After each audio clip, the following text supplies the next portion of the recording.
After today's discussion with Secretary Hagel and General Dempsey, I still oppose the plan for military intervention in Syria. 5 months ago, I called for President Obama to articulate a plan in Syria and the Middle East and warned that the tide of war is not receding. I still haven't heard any response from the President. Many risks have been expressed. We know this could be open-ended. We know that an attack on Syria could have repercussions on Israel.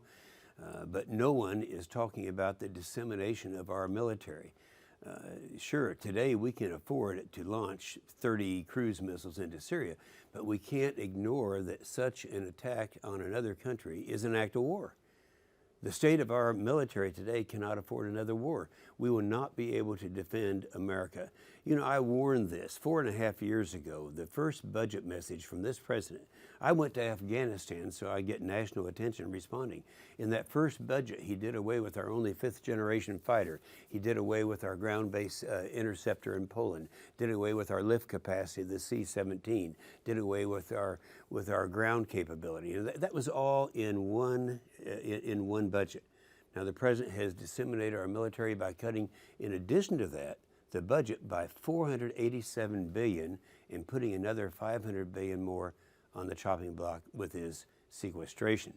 It's not just me saying this. General Dempsey agreed when he testified before Congress earlier this year. I'll read it to you.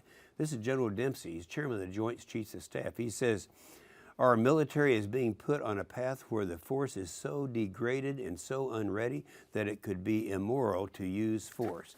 That's exactly what they're talking about doing, and that's coming from the chairman of the Joint Chiefs of Staff.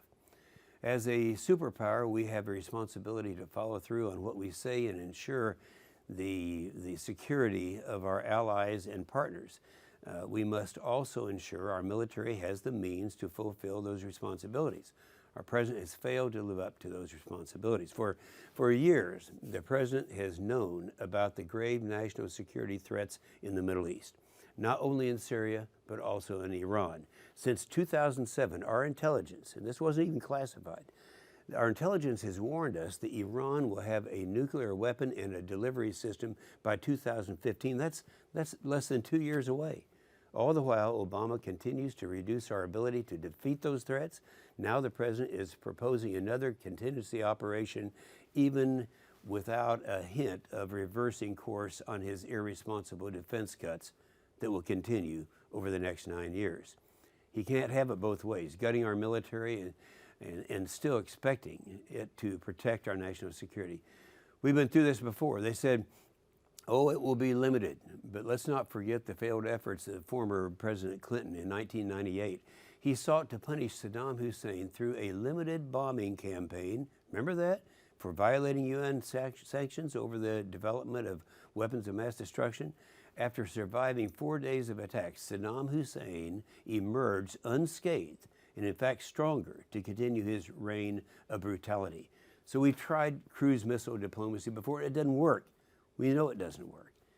I disagree with my good friends John McCain and Senator Lindsey Graham, who said not supporting the president's plan for Syria would be catastrophic. I say that attacking with a decimated military is what would be catastrophic. I've said repeatedly, President Obama has not explained his objectives in Syria. President Obama has not explained his end state in Syria. President Obama has not presented a long-term strategy for the region. President Obama has not explained how to fund a military intervention. President Obama has not clarified the risks associated with such intervention, and until he does, no one should vote to authorize an act of war in Syria. Obviously, I will not.